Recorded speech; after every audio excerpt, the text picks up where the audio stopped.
When the human prisoner was dragged before Commander Zixra, she couldn't believe this was the creature whose species was called dangerous throughout the galaxy. Standing 8 feet tall with a crystalline exoskeleton, this alien warrior had conquered 17 worlds, reduced dozens of civilizations to ash, and her sword had never tasted defeat. But this creature standing before her, it seemed like a joke. Sergeant Marcus Chen's face was swollen, blood seeping through his torn uniform, and he could barely stand. His entire platoon, 50 of the finest soldiers, had been destroyed in just 6 hours. But when Zixra looked at him, she saw only weakness. This? Her voice echoed like grinding metal, and the entire command deck resonated with her contempt. This is what Earth sent in its defense. Is your species truly as weak as our intelligence reports claim? Marcus remained silent, but his eyes were scanning everything. The glow of the command console, the number of guards, the types of weapons, and most importantly, that display screen where he caught a glimpse of codes. Zixra began circling him, scratching the floor with her sharp claws. Your species is strange. You fight for love, for freedom, for concepts that have no real existence. We fight for survival, for power, for evolution. She stopped and leaned close to him, her breath like burning sulfur. Do you know the difference between you and me? I was born to win. You were born to lose. In that moment, something inside him broke, or perhaps awakened. Marcus slowly raised his head and spoke properly for the first time. You just made your biggest mistake. Zixra's laughter was like shattering glass. And what's that, little human? You kept me alive, the commander gestured to her guards. Take him away. When he watches his world burn from orbit, perhaps then he'll realize his reality. But as the guards began dragging him away, Marcus said with a smile, photographic memory, military intelligence, Type 3 classification. The codes on your screen, I've memorized them all. For the first time, a flicker of doubt appeared in Zixra's eyes. In the prison cell, in the darkness, something was happening that no one in the universe had witnessed before. Inside Marcus's body, millions of nanomachines, which had lain dormant for years, suddenly came alive. This was part of Project Chimera, humanity's most classified program, creating soldiers who could return from death's door, and when they returned, they would be stronger than before. His broken bones began fusing together, stronger than titanium. His muscles began rebuilding, but now they were denser and more powerful. His brain began rewiring, and suddenly he could process every sound, every vibration, every minute detail. From the guards' conversations, he learned their entire language in 3 days. From the rattling of walls, he created a complete map of the ship in his mind. From the sound of footsteps, he memorized every patrol pattern. And then, on the 4th day, when 2 guards came to take him for more torture, Marcus Chen was not the same person he had been 3 days earlier.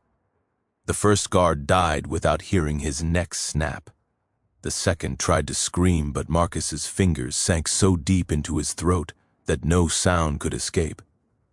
35 seconds, 2 bodies, 2 weapons, and most importantly, an access card that could open the ventilation system. On the command deck, Zixra was discussing the final assault strategy on Earth, when suddenly all the lights went out. Report, she commanded. Commander, our power grid. The officer's voice suddenly stopped, and a strange sound came, like something wet falling. When the emergency lights came on, the scene was horrifying. Blood splattered on the console. The communications officer slumped in his chair, his neck twisted at an unnatural angle.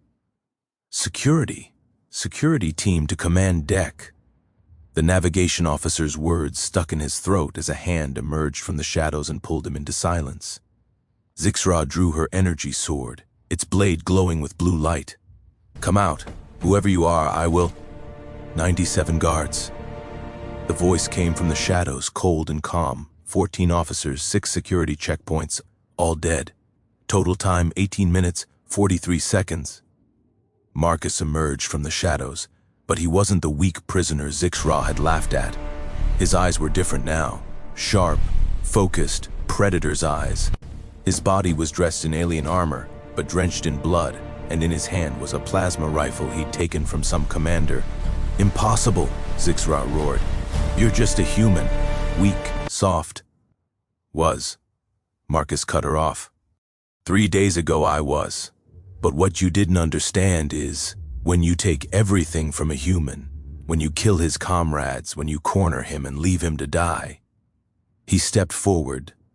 "Then what comes back isn't human anymore. It's something else." Zixra attacked, fast, deadly, 17 worlds of experience in her every movement. But Marcus was faster.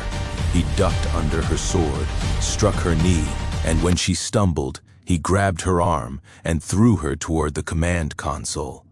"You taught me your language," Marcus said, his fingers moving rapidly across the console. "You taught me your systems. And most of all, you showed me how arrogant your species is." Lines of data began scrolling rapidly across the screen. "What are you doing?" Zixra tried to get up. "Your entire fleet's encryption codes, your war strategies, every weakness of every ship, all being transmitted to Earth Command Re. At now." Marcus typed another series of codes. "And this ship? Self-destruct sequence, 5 minutes. That's impossible. You would need command level." "Codes?" Marcus smiled, but there was no joy in his smile.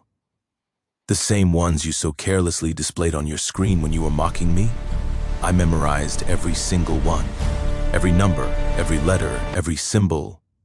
Alarms began blaring. The ship started shaking. For the first time, there was fear in Zixra's eyes. "What have you done? What have you done? I ended your war." Marcus began walking toward an escape pod. "You said humans are weak because we fight for love, for freedom, for each other. But you didn't understand. Those are the very things that make us unconquerable. Because when a human has nothing left to lose but everything to avenge, then he doesn't become a machine, he doesn't become a demon, he becomes a force of nature." The escape pod door closed. The last thing Zixra heard was Marcus's voice. "Next time, don't underestimate a human." 3 weeks later, the war was over. The alien fleet, without codes and without a commander, fell into chaos. Human forces won what seemed impossible. And Sergeant Marcus Chen? He received the Solar Cross, but he rarely spoke. When he did, he would only say, "She thought we were weak. That was her mistake."